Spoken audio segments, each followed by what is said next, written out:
I'm Andrew Murata, host of the Education, Leadership, and Beyond podcast, a part of the Education Podcast Network, just like the show you are listening to now. Shows on the network are individually owned, and opinions expressed may not reflect others. Find other interesting education podcasts at edupodcastnetwork.com. Coming up on episode 194 of the House of EdTech podcast, I am going to share with you an open source interactive whiteboard tool that just might blow your socks off. We've got the House of EdTech VIP, and the main focus of today's episode is I'm finally going to start to talk a little bit about non-fungible tokens, or NFTs, in education. Strike up the band.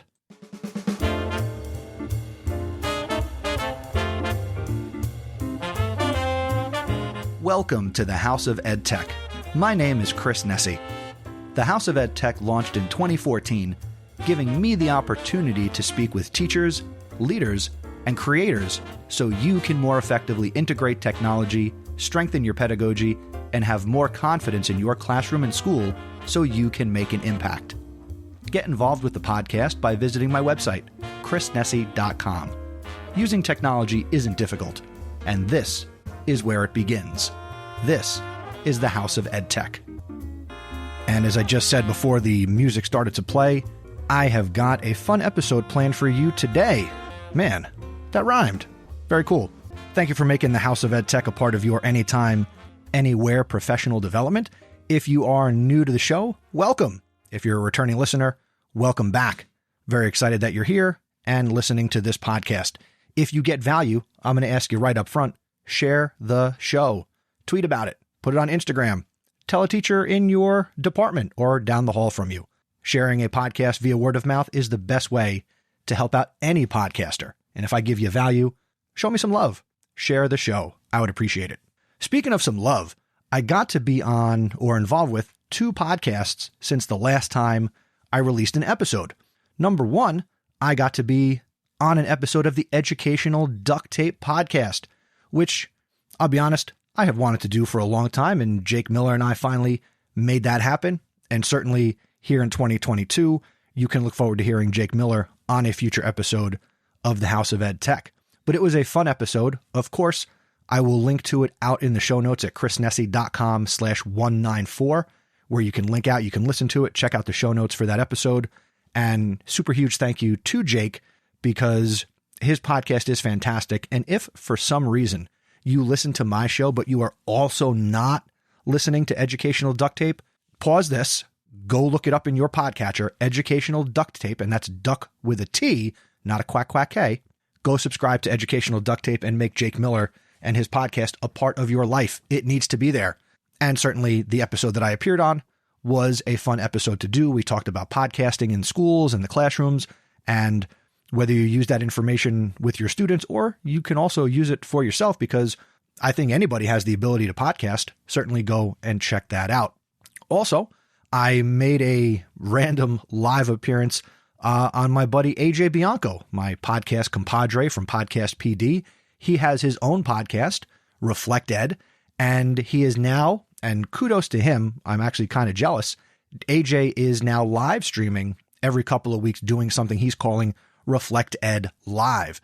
And he is partnering with a mutual friend of ours, and certainly Dave Frangiosa is more of AJ's friend because they're closer together and it's easier for them to hang out and talk and stuff. But AJ and Dave Frangiosa are doing these live streams, and I will link to the one that I appeared on recently in the show notes for this episode. You go out, watch the YouTube video, and the theme of their conversation on this instance of Reflect Ed Live was the idea that success is not linear. And I pop into their conversation maybe a little after the halfway point of the video. So certainly do that.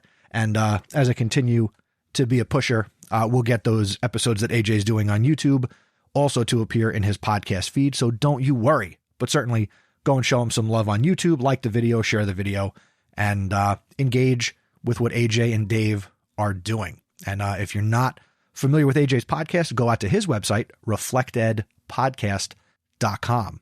Coming up after I'm recording this episode, now this is not something that directly affects you, but I want to make it known that I do work at Rutgers. I'm a part-time lecturer adjunct for, to put it simply. And this week, I am facilitating a webinar on podcasting. It's a Podcasting 101 webinar. And certainly I'm recording it. And my plan is to continue to push people to podcast. And primarily the participants in this webinar are going to be university students.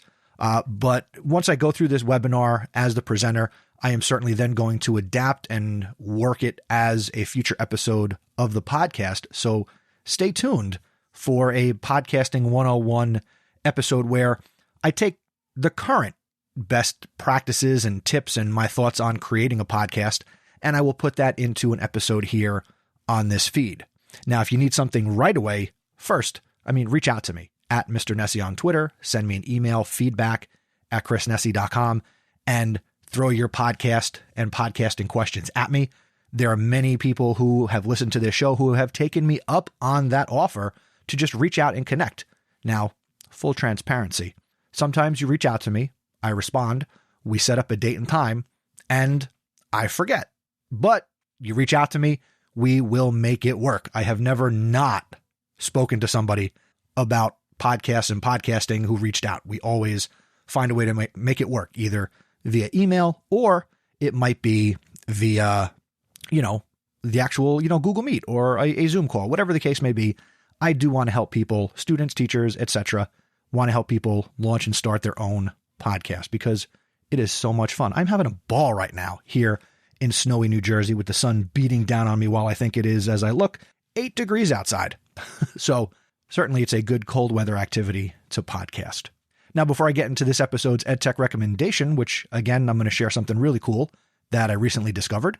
Quick update from the last episode, which dealt with micro courses and micro learning and micro presentations. 7TAPS, that's the number 7, TAPS, the site and technology that I recommended to create micro courses and some micro presentations. They released a recent update that's available to all of their users, whether you pay for 7TAPS or you're on their free edition, and you can do your own video uploads. So from their documentation, now, so I'm quoting, now, in addition to our AI video tool, you can also upload your own videos to use in your courses. So 2 things there. 1, you can upload your own videos of yourself that have your little bit of content for your micro course or your micro presentation. But maybe I didn't mention this in detail in the last episode, but they have an AI video tool where you give it some text and they've got this human face and it looks like a real person and they start moving their mouth and your words that you typed come out of this human being's mouth. So they have a great AI video creation tool, but certainly it might be easier and less time consuming to upload your own video. And again, that's 7TAPS, the number 7, TAPS. And I will link again to 7TAPS out in the show notes at chrisnesi.com/194. Now, let's do this episode's House of EdTech recommendation.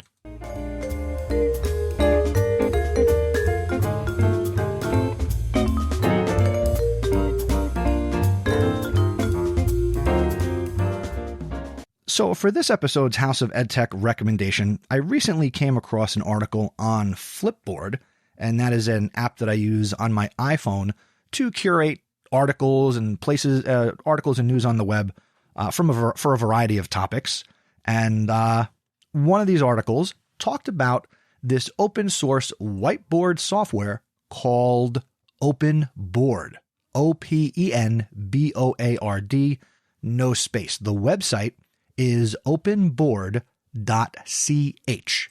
And I am going to share some information that was put together in a great article from itsfoss.com. And I'll link to this article in the show notes as well as to the OpenBoard website.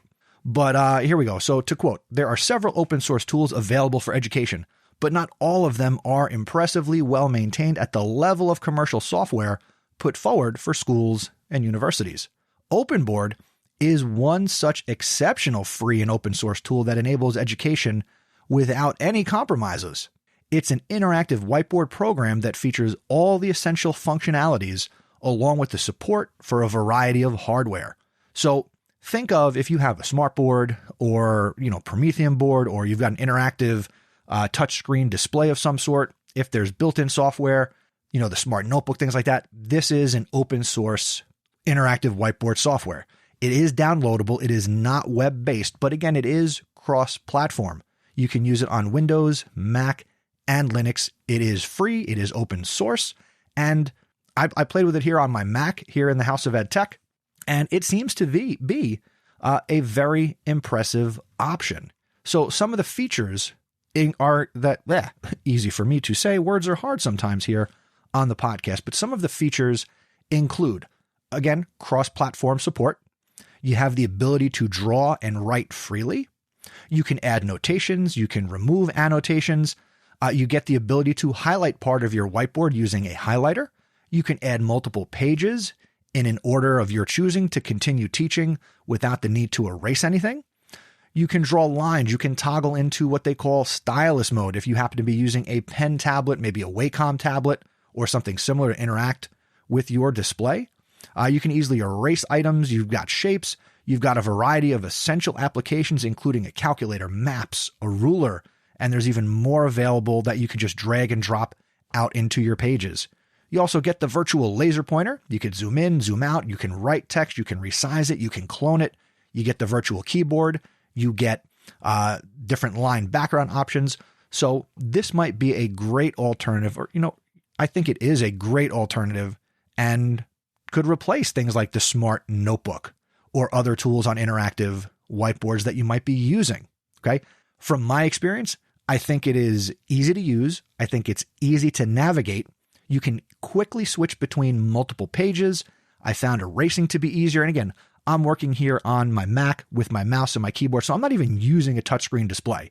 So if I had access to a touchscreen display, I think it would be really easy to use. And I think where it would really shine would be, okay, on a smartboard, that's easy. Get it installed on either your Mac or your Windows laptop. Again, depending on your school and your district, maybe you have the ability to freely install software. Maybe you don't. That depends on where you are right now. I think it would also be great on those touchscreen displays. Again, they look like giant flat screen TVs, not the smartboard, but the interactive displays. Certainly, if you have a touchscreen monitor, that could be valuable. If you have a touchscreen laptop, again, not Chromebook friendly. And again, it's only for Windows, Mac, and Linux. But I think that this has a lot of potential. So if you have the ability to play with OpenBoard, I think you should. And again, the website is openboard.ch. And that is this episode's House of EdTech recommendation.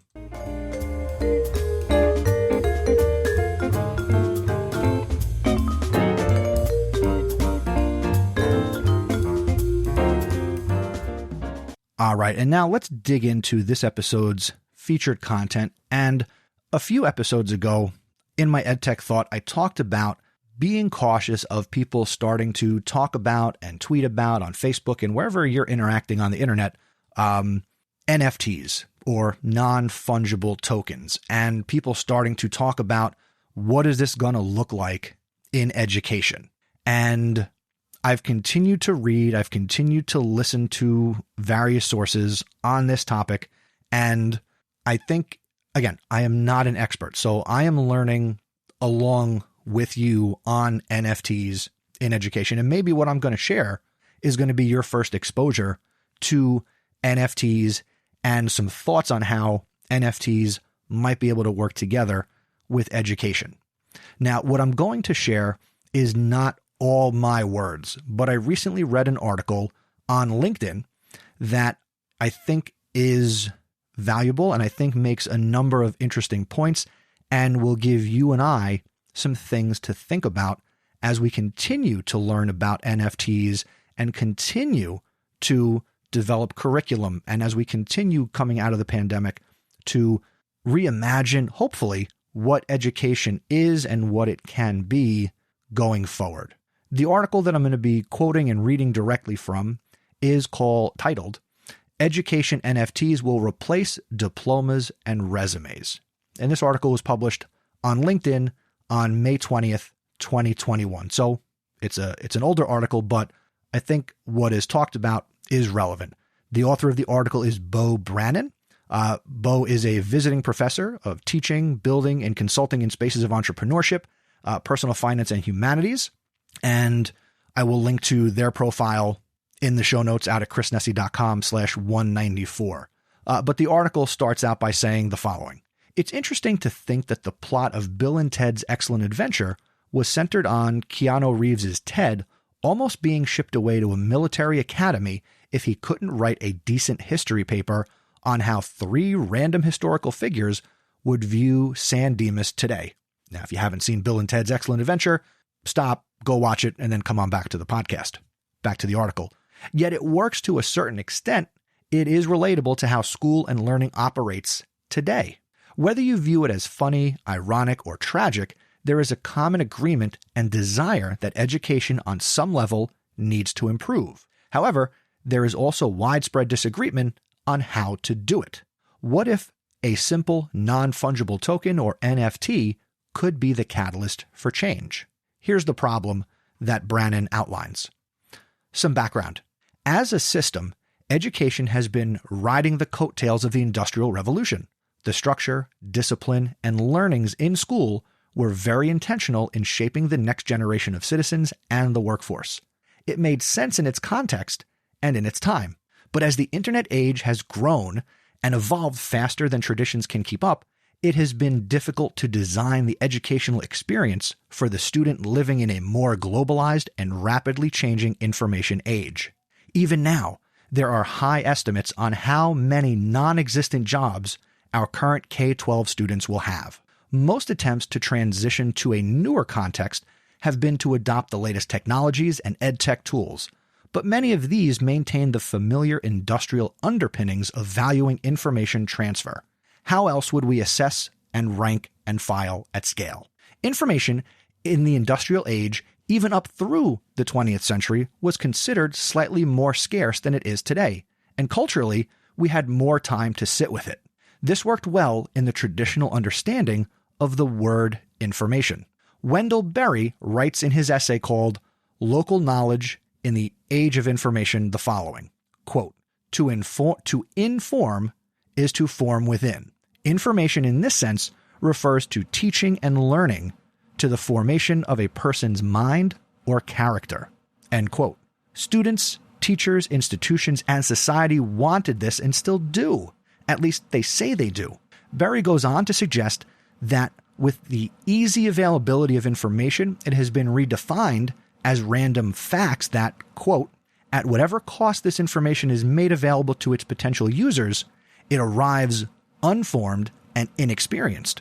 There is nothing deader or more questionable than facts in isolation. If Berry is correct, this shift is how we view information.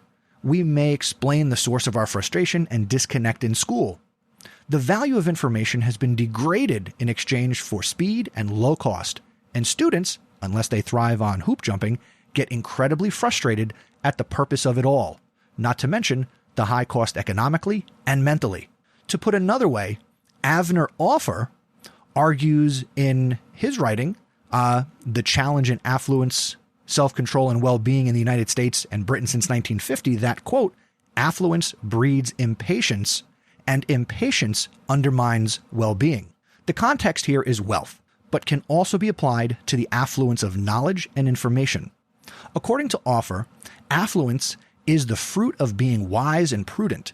Therefore, the ability to dialogue, critically think through ideas, develop skills, and to create good things is linked with wisdom and the ability to skillfully apply knowledge in a practical and just way, hence an educated person. But with the relentless flow and quick access of information or shortcuts, our prudence, discernment, wisdom, and well-being erodes and gets undermined by our impatience and myopic choice of the quick answer, checking the box, getting the points. In other words, the purpose of information as something to form our minds and character unwittingly gets cut because we can cut it. For the current reward is in demonstrating we know the information or how to get it, not necessarily in being able to apply it or use it justly. Furthermore, because we now subconsciously tend to understand information as random facts and assume it will automatically form a person's mind or character, we gasp at the ubiquitous nature of cheating and shortcuts. Since one purpose of technology is to serve us by gifting us with more time via shortcuts, we have allowed this to serve us in education as well. And in many cases, we have implemented technology well. But we may have also unknowingly shortcut around the whole purpose of education in the process. David Epstein puts it in range. Quote, "You have people walking around with all the knowledge of humanity on their phone, but they have no idea how to integrate it. We don't train people in thinking or reasoning. We then wonder why there is frustration and the high cost and low value of this experience that we call education today. Again, we know this intuitively, and we seem stuck." And this is me breaking into this article. Yeah, we're stuck. We're coming out of a pandemic, and I don't see a lot of change happening. I see a lot of schools and districts trying to go back to the way it was. Where is the innovation? That's me, Chris, adding my thoughts to this. Here's a solution, and I'm going back to the article. The barrier to an equitable and improved free market of education is arguably this idea of credentialing. If a student takes an absolutely incredible writing course online, or you've got students who do courses outside of your school district, if that school isn't affiliated or accredited by some other body, it doesn't quote unquote count for anything. Yes, intrinsically it does. Yes, the output the student creates may bear fruit, but in the short term, there is nothing to recognize this class experience. This may be a deal breaker for many students, right? We talk about and tell students, and this is Chris breaking in, we tell students they should be lifelong learners and seek out learning. But we know from being K-12 educators that at some point they pick up this idea that they're only doing it for a grade. And it is really hard to stop students from only doing something because there's points or a grade or a test attached to it. I deal with this in the high school classroom. I still deal with this with the college students that I work with. So what are we doing? Let's get into the NFT part of this. A quick refresher on NFTs. Again, NFT stands for non-fungible tokens. These are, simply put, a way to prove the uniqueness and authenticity of a digital asset. By asset, we could be talking about an image, a video, or some other file. The proof is stored in a public ledger called the blockchain and cannot be changed. Currently, the fascination is in the ownership of specific digital art or video clips with the hope they will appreciate in value, or a creator can sell art and finally not starve. Beyond an investment strategy, as our presence online increases, the digital token, or the NFT, has significant utility and is a way to distinguish ownership and ourselves. In this case, the argument is to take our educational experiences and put those on the public ledger as proof of work indicated by a uniquely designed image, owned by the student forever, but backed with digital signatures of completing the course. To frame it another way, what if the classes or online courses or enrichment or professional development that you could individually be displayed in a way that there are specifics about those experiences and there's accountability because they are a social contract, publicly viewable and unalterable. Education could become more quote-unquote collectible and valued. Imagine if students treated their education like, and the different skills they could pick up, like collecting baseball cards or comic books or Pokemon cards. Although I'm not a fan of Pokemon cards, and this was me throwing out something into the article. Back to the article. If we make education collectible, institutional education would arguably improve because the individual classes would matter more as opposed to being bundled into a degree and hidden. Putting it all together, the process is quite simple. A teacher or instructor creates a dynamic course in any context, any platform, anywhere in the world, with the essential content and deliverables or tasks required of the student, and then publicly posted as a syllabus. This syllabus acts as a contract between student and teacher and is public. The teacher, in good faith, teaches the content, and the students perform the necessary deliverables, proving mastery of the course beyond just consuming information, hopefully something closer to formation of mind and character. At the beginning of the course, one student or group is recruited to be the liaison. Their job is to create or delegate someone to create and mint an original NFT for the teacher for completing their work and commitment. The liaison would also collect teacher and course evaluations through an anonymous survey. The anonymous survey is very simple and straightforward. Students select from a matrix of value received or, if the course is free, from the extent to which the syllabus was delivered. For example, out of a choice of 3 options, here we go. I would pay more / exceed expectation, cast a score of 1.25. It was priced correctly. My expectation cast a score of 1. It was slightly overvalued. It needs improvement, cast a score of 0.75. Once the course is completed, the teacher mints a unique NFT, an image, either self-designed or delegated along with the roster of students in the class embedded in the markdown. This makes it a public record of taking the course. This author says, I could actually see if you took the course, you said you did, and what you learned in it. The liaison also mints the class-approved NFT image with the teacher score embedded from the anonymous survey by adding up all the scores divided by the total number of students in the cohort, and this would be the average score out of a possible 1.25, and a standard metric to help identify great scores, great teachers, great courses. The NFTs are then transferred to students completing the course and also to the teachers teaching course. Two-way accountability and ownership is now on a public ledger and unchangeable on the blockchain. These academic tokens can be displayed or not as an online library or a trophy case of experiences and courses, but not as assets to be sold. This has the potential to be much more productive and instructive of someone's work in education. I would rather see the vast unauthenticated experiences, education, and courses in one location. A high school diploma is cool, but tell me more about that social entrepreneurship experience you did, or that particular task or module in the psychology class that you took.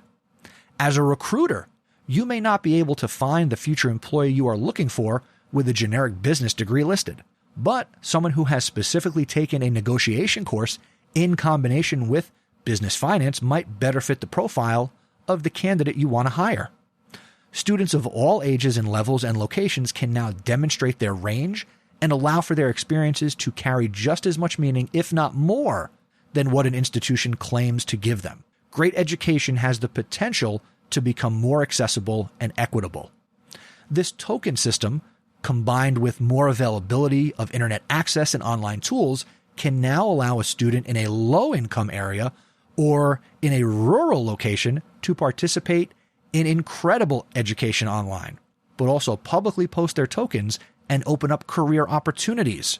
This person from a rural area, maybe they took an organic cooking course and learned techniques providing them value to somebody in another part of the country or another part of the world, which would allow them to go make a decent living and share their knowledge. How cool would that be? No one would own or be the central accrediting agency, but there would be some level of continuity and consistency across all platforms and experiences. Of course, schools and institutions that choose to issue NFTs may have their own bureaucracy and standards, but on the whole, this system is democratized and free. Education would have a shared ownership quality between teacher and student, as opposed to being unilateral and dispensed from teacher to student. To be clear, traditional education and its institutions still have an important place, and I don't foresee their extinction, nor do I advocate for it.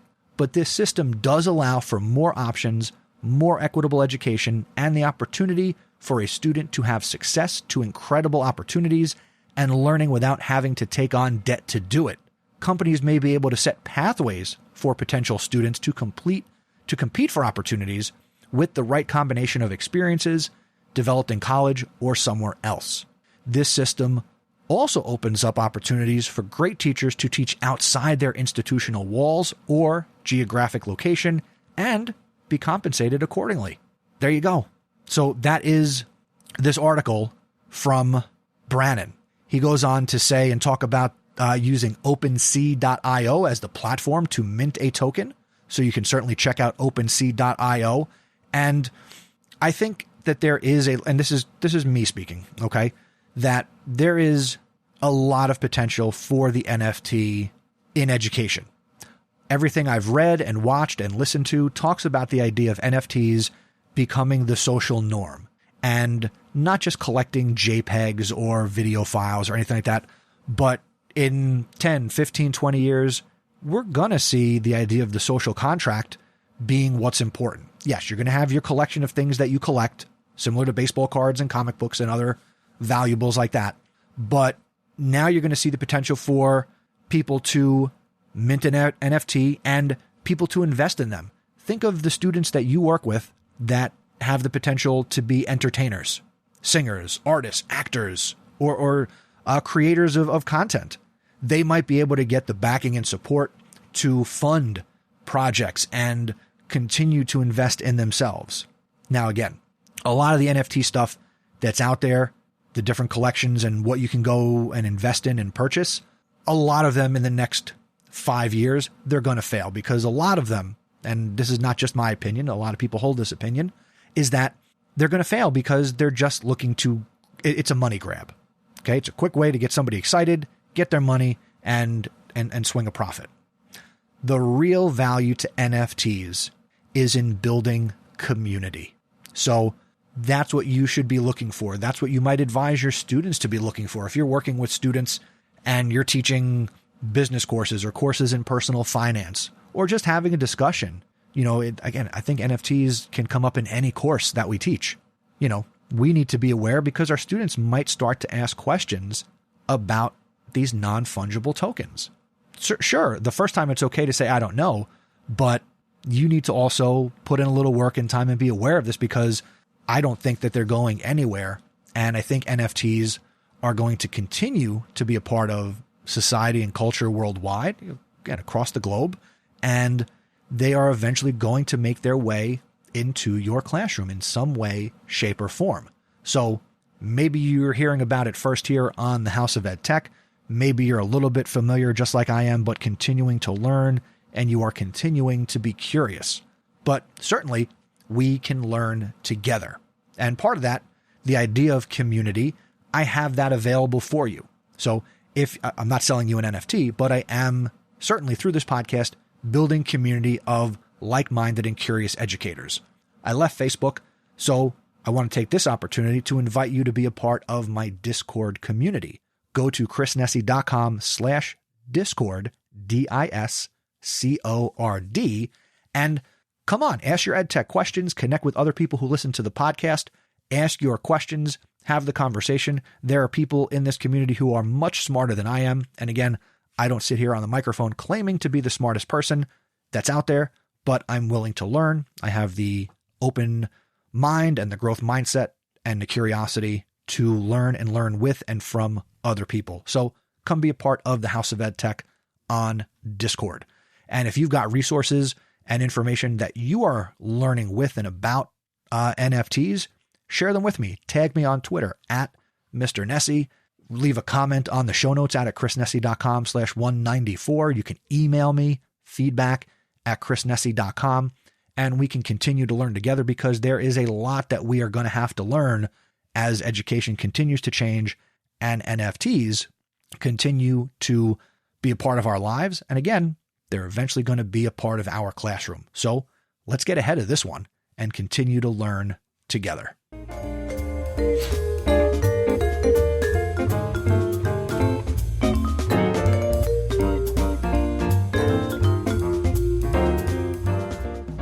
And now it's time for this episode's House of EdTech VIP, and I want to give a shout out to Alysa Hardin.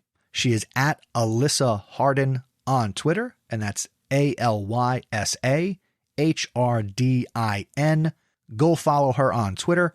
She is a digital learning specialist for the Klein Independent School District. That's in Texas.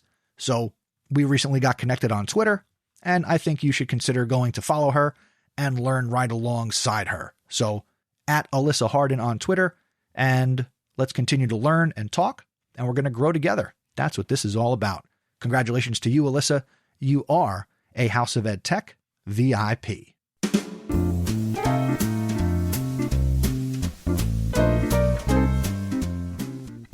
Thanks for listening to this episode of the House of EdTech podcast. If you're not subscribed or following the podcast on your platform, I hope you'll continue to make this podcast a part of your anytime, anywhere professional development. So follow in Apple Podcasts, follow on Spotify, click subscribe, go out on your phone and do it. I don't know if you're listening to this on a website somewhere, but thanks for listening. Again, I'll have links to everything I talked about today, the LinkedIn article, OpenBoard, all the links to many things that I talk about in each episode can be found in the show notes. You can find that in your player. Swipe left, right, up, down, take a look. Show notes are there. But if you're going to go on your computer, go to chrisnesi.com/194. That's where you're going to find the show notes. Send me an email. Send me a voicemail. Go to chrisnesi.com/feedback or chrisnesi.com/voicemail. I talked about community a couple of times today, and I'm working very hard to build community. So consider being a part of the House of EdTech community. If you enjoy the podcast, and if you're listening to this part right now, you probably enjoy the show.